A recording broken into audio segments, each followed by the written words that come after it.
Јас би кажала во 2 реченици. Рихтер значи мерка со која што се квантифицира ослободување на количина на енергија внатре во земјината кора каде што се настанал земјотресот. Интензитет, тоа е втората мерка, 9 степени, што обично се спомнува за Скопскиот земјотрес од 63 година, значи манифестација на објектите во текот на земјотресот.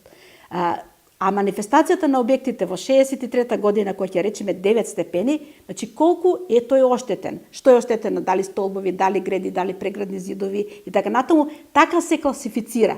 А ова е енергија која што ја мерат со посебни инструменти самите обсерватории.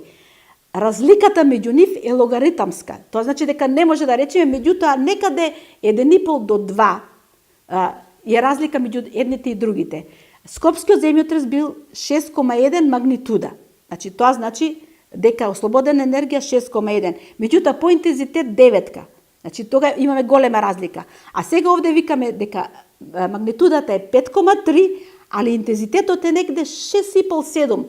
Немаме некои драстични оштетувања на објектите кои што се во Скопје, туку имаме некои микропукнатини на секундарните конструктивни елементи. Институтот во изминатиот период па и сега има научно-истражувачки проекти со повеќе земји од светот.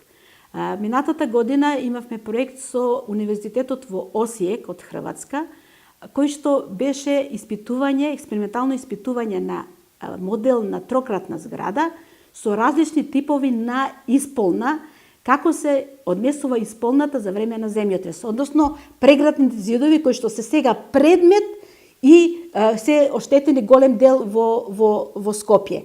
3 различни типови на исполна беа третирани. Голден Арт учествуваше во градењето и во испитувањето на сите тие три модели и се надевам дека они ќе искористат и дел од тие наши истражувања во нивните практични цели, токму за безбедност на преградните зидови при градењето на нивните објекти.